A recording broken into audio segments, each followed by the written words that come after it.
ați venit într-un număr așa de mare la expoziția grupului Neumann, expoziție cu titlul www.neumann.ro. Warum heißt die Ausstellung www.neumann.ro? Weil die Gruppe mit dieser Ausstellung ebenso ihre neue Homepage lanciert. De ce se numește expoziția așa? Fiindcă grupul Neumann își lansează o pagină pe acest nume. Es ist die erste Ausstellung im neuen Jahr, das ist auch die erste Veranstaltung des Kulturzentrums in diesem neuen Jahr 2007. Este prima expoziție a Centrului Cultura German din acest an și este de fapt și primul eveniment din acest an. Die Idee zur Ausstellung ist allerdings schon im letzten Jahr geboren, und zwar ziemlich genau vor 12 Monaten, als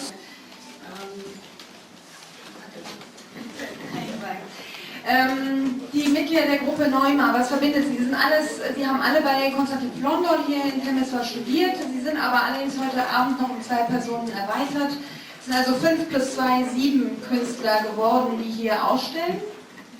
Cei leagă pe acești artiști, 5 din ei au studiat la profesorul Konstantin Flondor. Kulturaustausches, der für uns ebenso Teil der Arbeit ist wie die Idee der Vermittlung eines aktuellen Deutschlandbildes. Ideea acestor expoziții este nu numai de a sprijini tineri artiști locali, ci și de a facilita schimbul cultural româno-german.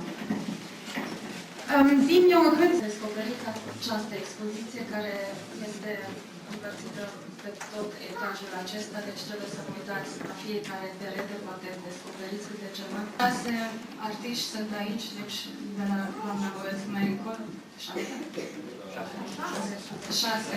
6 sunt. Și acum dăm cuvântul domnului Nicolescu. Bună seara! Destul de emoționat, vreau să văd ce noi mai venirea mea de la București până aici. Într-un oraș care nouă ne impune foarte mult, cu adevărat, din multe lucruri și printre altele, fiindcă suntem la o expoziție de pictură, ne impune și prin realizările care au avut artiști plastici din lui. Și sigur, venind pentru un grup de oameni care, de asemenea, îmi impun. Țin în mână aici un catalog care probabil îl cunoașteți, unul dintre cele mai minunate cărți s-a editat, și asta au spus-o oameni de genul lui Dan Căulică, nu spun eu, dar sunt pe plin de acord, în care am căutat să citesc puțin și să văd ce se întâmplă cu un grup de artiști, în cazul de față, cu precădere, să zicem, ca preocupare pictor, dar cu căutări și în alte domenii ale vizualului, și să le simt această întrebare care și-o pun și pentru care cred că s-au așezat împreună, întrebare în legătură cu destinul lor ca pictori. Și, cum vă spun, există această tradiție care cred că undeva impune al 111, al lui Sigma mai târziu, și istoria lor este extraordinară pentru acest oraș și numai pentru acest oraș, și pentru întreaga țară și chiar cu ieșiri spectaculoase în afară. Și vedem, pe urmă, ar fi de reflectat ce-i mână în luptă pe Neumann, acest lucru. Voi vorbi mai puțin despre această expoziție pe care o vedeți și vă puteți gândi singur la ea. Aș vrea câteva cuvinte să mă gândesc la ceea ce înseamnă această așezare împreună a unor oameni și într-un ce și cum. Și am căutat să-i descoper privind la ceea ce am văzut despre ei pe internet. Astăzi mi-am petrecut după amiaza intrând, mă rog, ei au spus în ateliere. De fapt, atelierele lor sunt niște camere la bloc în momentul de față. Nu sunt atelierele în sensul clasic care știm noi, dar atmosfera era de atelier, de căutare. În fond, însăși, când spun despre site, după slash-ul ăla vine atelier, înseamnă că vor să ne introducă în problematica lor, în întrebările care și le pun, în căutările lor, să ne asocieze, să reflectăm asupra lor și să fim alături de ei. Pentru mine, sigur, atelierul, primul impact un atelier este, trebuie să vă gândiți cel olfactiv. E un miros de culoare, de prospețime, de început de lucruri acolo, care întotdeauna te seduce. Și în continuare, sigur, încep toate celelalte lucruri care găsești în atelierul cele cu pensule, culori, tuburi, începute, pânze de tot felul. Ori, sigur, mă uitam, cum vă spun, se adună și aici Sorin Neamțu, care, să spunem, scrie ceva mai mult dintre ei, spune, nu avem un program, noi vrem să ajungem pictori buni, noi suntem în căutare și ne leagă prietenia. Când mă uitam la grupurile sau grupările, cum le spune domnul Constantin Flondor, am văzut că la el de-abia la ultima, să zicem, însoțire, la acea prologului vorbește de prietenie. Și tot acolo, pe urmă, sunt tot foarte multe reflexii asupra picturii. Și faptul că ei au putut să învețe unii de la alții și că nu i-au unit, să spunem, atât o problemă de plastică, cât o problemă de prietenie, adică de însoțire culturală în gândire. Și ei el spune acolo, la un moment dat, pictura este mai degrabă un fapt moral decât unul, să zicem, plastic. Și, într-adevăr, aș spune mai departe că este un fapt dogmatic. În fond, ești pictor, ai norocul să-ți dea Dumnezeu un talent sau mai mulți talanți, trebuie să-i rodești, mai norocul să-ți dea și un profesor cum se cade, care să te înarmeze cu ceea ce trebuie, și anume cu ce? Cu o bună vedere asupra zonei culturale, asupra zonei plastice, cu o bună construcție ca om, cu o bună așezare în lume, cu o atenție asupra creației, o apropiere de ea, cu atenție asupra timpului, în care fiecare clipă este importantă. Ai toate aceste lucruri și, pe urmă, termini școala și te trezești în lume și ce faci? Sigur că pentru un artist, de mult, deja așezarea lui în peisajul culturii unei țări, cred că e preocupant și e și important până la urmă. Unde te așezi și cum îți găsești locul? Sigur, dacă ar fi, să spun ce cred eu cred că dacă ai ceva de spus și ești cu tine însuți, ești foarte cinstit și răbdător și persistent, până la urmă ajungi să spui și dacă ce ai tu de spus este cu adevărat important, lucrul acela se va vedea până la urmă, poate nu de la început. Însă, sigur, cum să te faci auzit, cum să te faci văzut, e important, cum să te oglindești, cum să poți să-ți vezi slăbiciunile și tăriile. Sigur că ar fi frumos dacă despre pictură s-ar putea vorbi prin pictură sau la oricare altă. Dar vedeți cum ei, și pictorii și orice alt creator, are nevoie de cuvânt până la urmă. Fără ca să ajungă cuvântul vreodată să cuprindă ceea ce fac ei. Dar ia uitați-vă că vine și se vorbește un pictor, să zicem, despre o lucrare și spune niște lucruri și vine criticul și spune alte lucruri și vine iubitorul, simplul iubitor, dar cu adevărat iubitorul și spune alte lucruri și deodată pictorul le aude glasul și descoperă însuși în ceea ce a făcut lucruri care poate nu le pusese. Sunt și altele care ceilalți nu le descoperă. Și atunci e clar, și eu asta îl întrebam pe Horea Bernea și îl recunoștea, nu lucrează la artistul smerit și adevărat numai el. El, până la urmă, și iară spunea undeva, tot domnul Flondor zice, pictor e un canal vertical pe care, între Dumnezeu și om. Până la urmă, el, cum spunea Șefrem, sigur, trebuie să fie gata să asculte și să vibreze ca o harfă la cântarea pe care era Dumnezeu să o scoată din el. Și astăzi am văzut și nu se pune problema aici dacă ei sunt buni sau buni. Noi avem tentația asta a comparației și a ierarhiei și e bine, pentru că ierarhie există. Există ierarhie cerească, există ierarhie pământească, există ierarhie și există, dar nu întotdeauna e vorba să compari în sensul ierarhizării, ci doar să vezi care sunt valorile într-o parte și într-alta. Și ar fi multe de spus, dar la un moment dat te întreb când un lucru este cu adevărat împlinit. Sigur că împlinit este, după mine, când el transmite o bucurie adevărată, o bucurie poate să fie și spontană și pe urmă poate fi o bucurie la care s-a reflectat, când reușește să comunice acest lucru.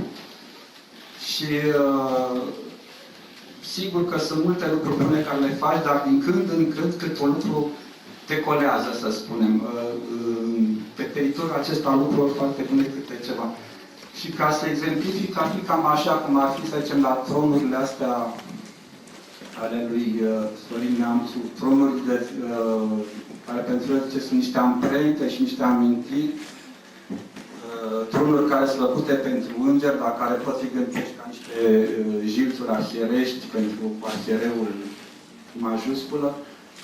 În momentul în care, să zicem, îngerul s-a așa așezat pe acest tron și el devine prezent, și când din ochi îți scurge văzută sau nevăzută o lacrimă care este aceea a imposibilității de a refuza jubilația, cred că atunci arta este împlinită.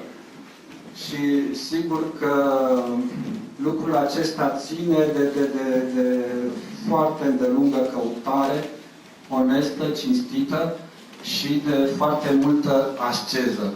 Asceza înțeleasă ca exersare continuă și ca luptă continuă. Eu, pentru mine, în momentul ăsta, expoziția asta este și puțin frustrantă, pentru că am văzut foarte mult am văzut astăzi de la fiecare. Este și expoziția lui Sorin Neamțu la Galeriile 28, parcă sau 38, 28, unde se pot vedea și să vedeți ce frumos se susțin unele pe altele. E un lucru când vezi pânzele într-o expoziție, într-un anume fel ansamblate, că e personală, că e de grup, și altceva, sigur, când le vezi câte una, cum ajunge în Casa Omului sau în muzeu. Și felul în care ele se susține unic, el de formă dispare. Dar e frumos de văzut atunci și la el acolo, dincolo, la 28, se văd într-adevăr cum el se susține. Acum, poate așa, ca amuzament, înainte să fi văzut toate aceste multe, privind numai catalogul care l-am avut pe dischet, sau privind site-ul care trebuie să-l vedeți și care e făcut exact ca un site de pictor, nu e făcut ca un site de oarecare termen. Și care sigur că va mai fi îmbogățit și unde puteți vedea mult mai multe din fiecare. Hai să vă spun ce notam eu, spre care am văzut așa spre amuzament, despre fiecare, înainte să-i cunosc. Acum îi cunosc. Sigur că primul l-am cunoscut pe Andrei Rosetti și aici trebuie să vă povestesc. Apropo de ce înseamnă pictura, ce poate să însemne pentru noi, în care nu suntem nici pictori, nu suntem profesioniști, nici critici. Și mi-am aminte că am fost la Deva, cu o ocazie care am fost acum, pentru o întâlnire acum pe 3-4 ani.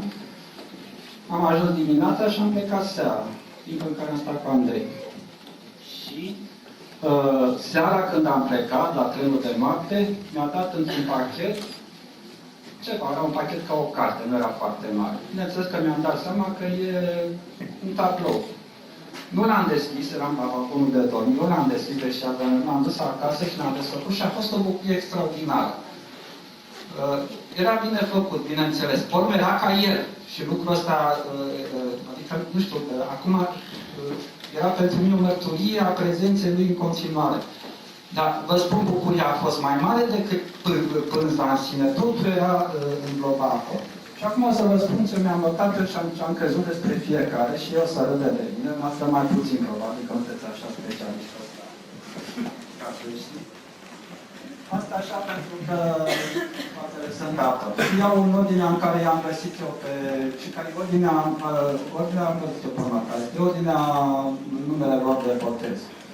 Despre Andrei notam așa, că a vedea la el puterea de a privi, de a descoperi, de a prinde frumusețea și de a o comunica mai departe. Un prieten al cuvântului. Poate cel mai bine temperat, în sensul care este clavecinul bine temperat, bineînțeles. Cel mai așezat, cel mai detașat de învârtoșerile lumii, cel care se lasă cel mai tare în grija lui Dumnezeu.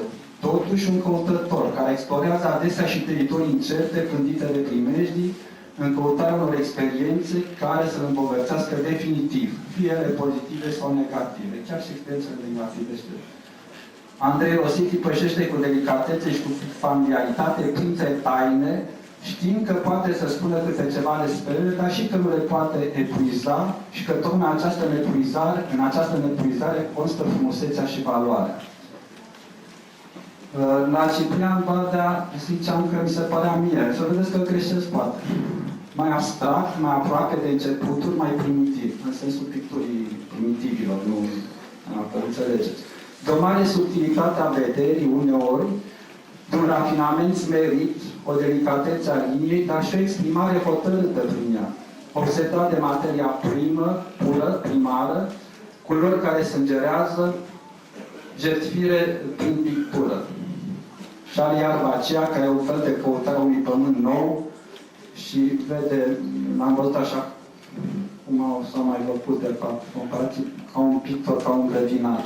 La Dan German vedeam o delicatețe în atingerea pânzei, un sentiment de crepuscul, de sfârșit și de început de lume, de trecere înspre.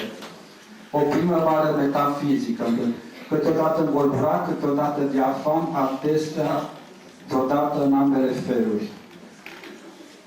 Și are dealurile acelea în care el este aproape față de dealurile lui Horea Pena, care mai departe. La Sorin Neamțul vedeam mai conceptual, mai fățiș, neliniștit, mai vântuit de întrebări, preocupat de formele de dincolo de aparențe, într-un fel mereu mai pe cale de experimentar. El și scrie mai mult despre ceea ce face sau despre ceea ce intenționează să facă. Culori nobile, imaginea ca amprenta unei amintiri frumos spus, de reflectat la tot ceea ce spune despre umbră. Pictura poate deveni la el filozofare căutătoare adevărului, uneori între scriere, spunere și expresia plastică intervine o distanță. Vine din diferența de mijloace de exprimare dintre filozofie și pictură. Despre pictarea ca pretext, ce discuție descrie el aici? El spune că folosește anumite motive ca pretext pentru pictură. De a Sorin Scurtulescu mi se părea mai exuberant, mai viu colorat, o anumită copilărie frumos și entuziast trăită, vecină cu înțelepciunea, o jubilație în pânzele lui, în același timp mai senin, o fire mai fericită, mă întrebam oare, că de unde înșel, are această bucurie a revărsării culorilor pe pânză și uite cum știe, are un ochi care știe să descopere frumusețile latente și potente și asta se vede, să zicem, în peisajele lui urbane sau cele de la Broc, care devin grădină.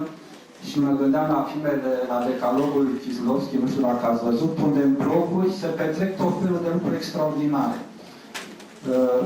De afară par niște lucruri care nu, locuri care nu se petrece nimic. Și la Tăioază, niște apartamente de bloc, așa am văzut cu adevărat lucruri extraordinare. Și acolo trăiesc oameni care gândesc, care fac, care încearcă să se jertfească pe sine, ca să adică un pic de bucurie.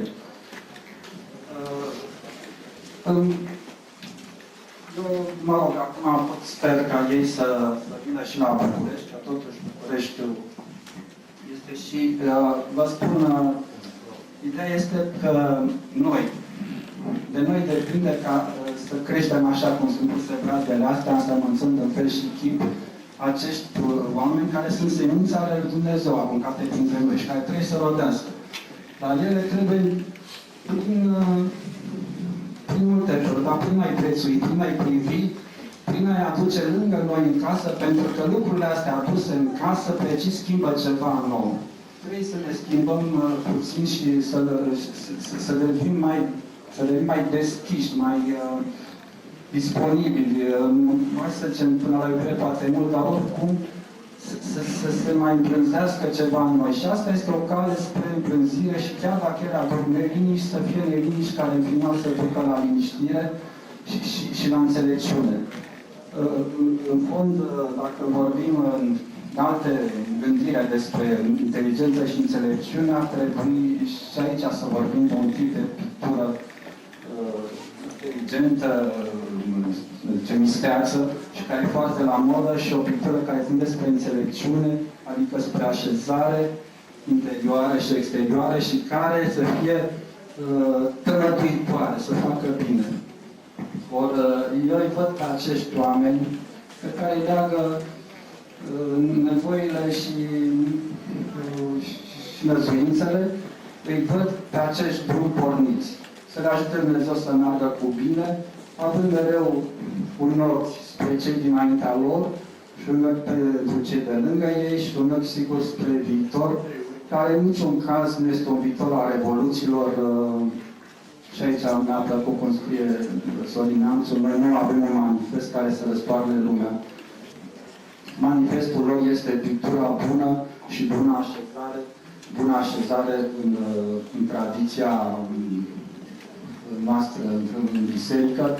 Amândouă sunt importante pentru ca să răzbești până la urmă și mai ales aici și acum. Să mă iertați pentru că totuși am bătut primul fereastră. Vă îmbrățișez pe tot anul.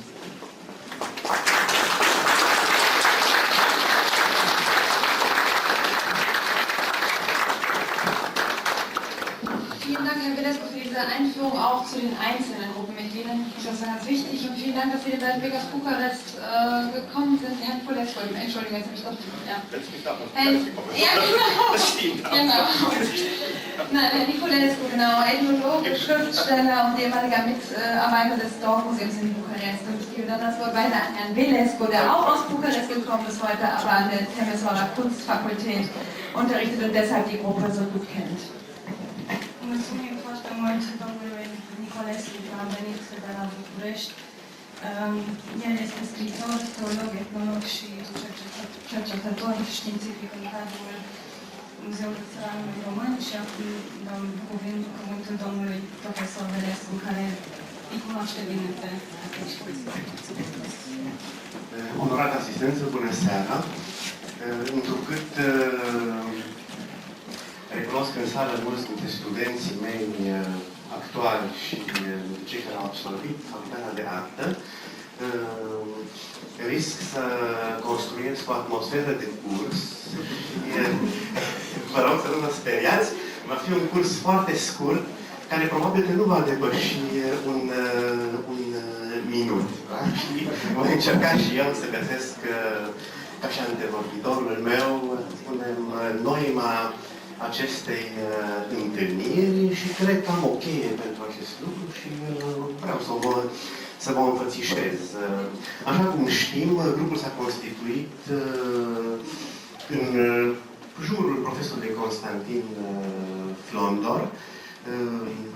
Grupul se constituit în absolvenți, în bună parte ai profesorului Constantin Flondor și atunci este firesc ca ceva din pedagogia profesorului să se transmită ucenicilor. Și aceasta ar fi, să spunem, un prim segment al noimei pe care o descoperim. Al doilea segment, chiar cel care îl vorbește, a fost elev cândva la Liceul de Arte Plastice al profesorului Constantin Flondor și vorbește despre grupul Noima, gătuit din studenții ai profesorului Flondor. Iată deja o întâlnire care poate să fie interesantă.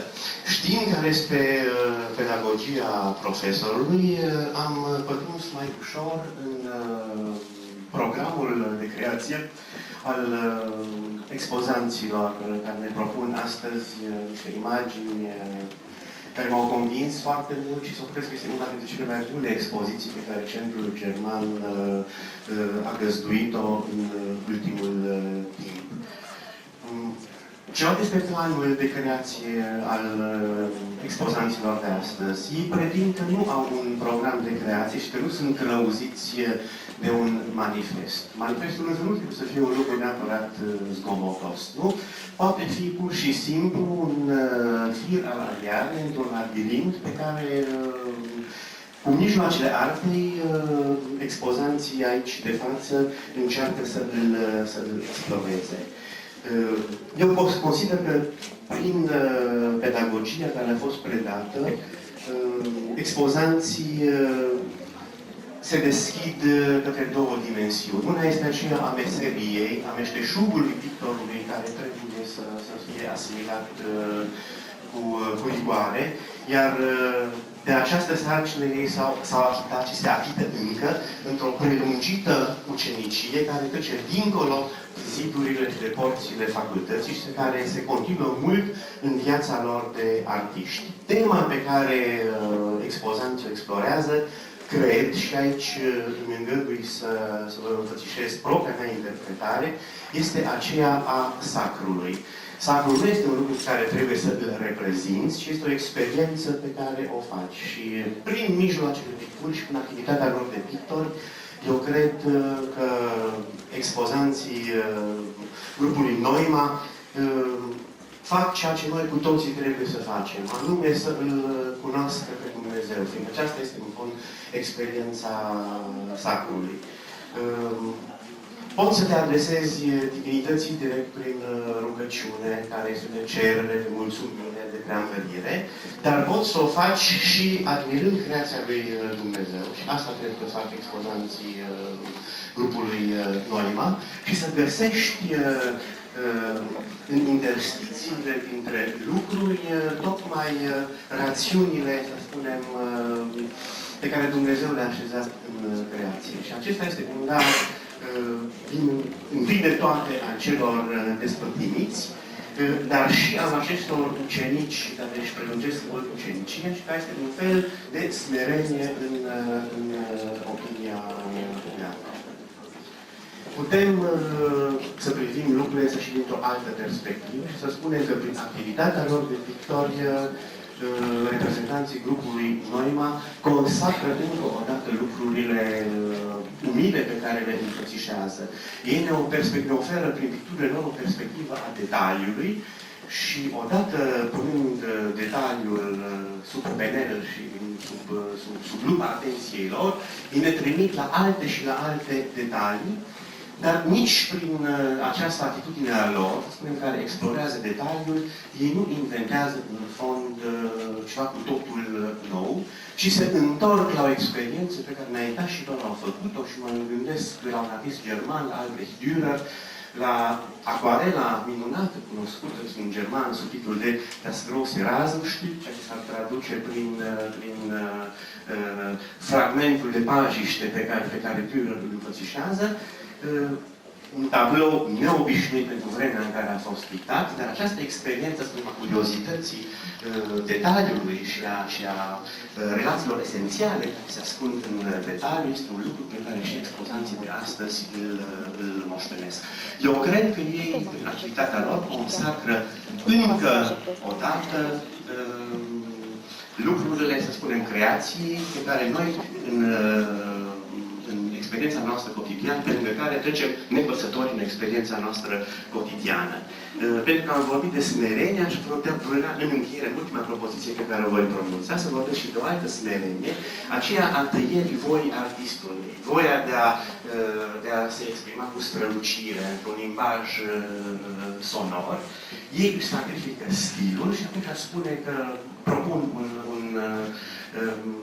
o sintagmă cheie pentru demersul lor, nu stilul, ci noima, adică rațiunile lucrurilor pe care expozanții le explorează prin efortul lor, pentru care le suntem recunoscători și le mulțumim. Și vă mulțumesc și dumneavoastră pentru atenția pe care m-ați ascultat.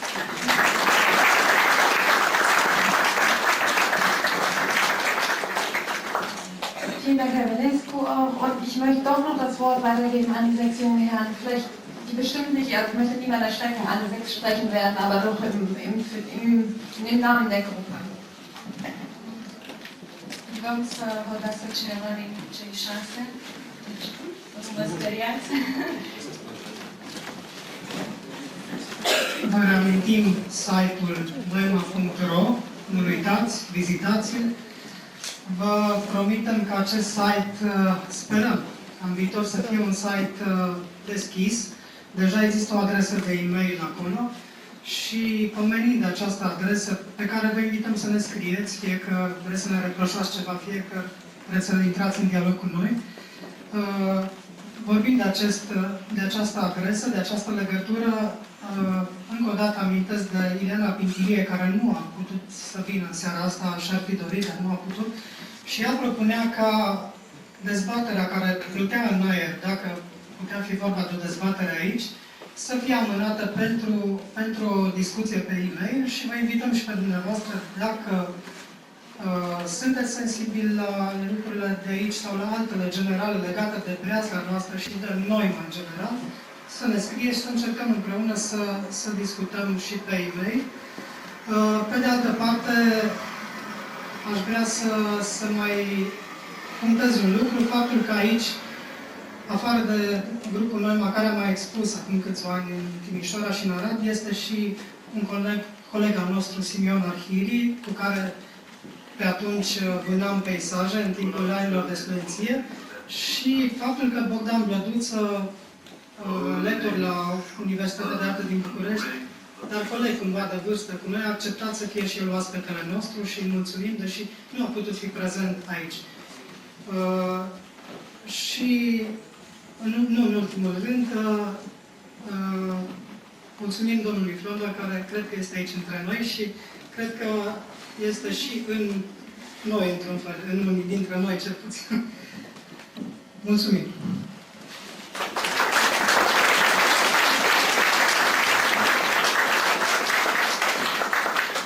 Am mare emoție, trebuie să țin cel mai important discurs din această seară. Din partea Centrului Cultural German, adică Centrul Cultural German, grupul noi m-am invitat la un parc de vin. Și expoziția este deschisă, adică pot să vă spun. Și la un pahar de film. Da, pentru prima dată montăm și un film. Neamțu a făcut un film la Centrul German. Sorin Neamțu, Centrul German. E un fel de joc de cuvinte. Am înțeles.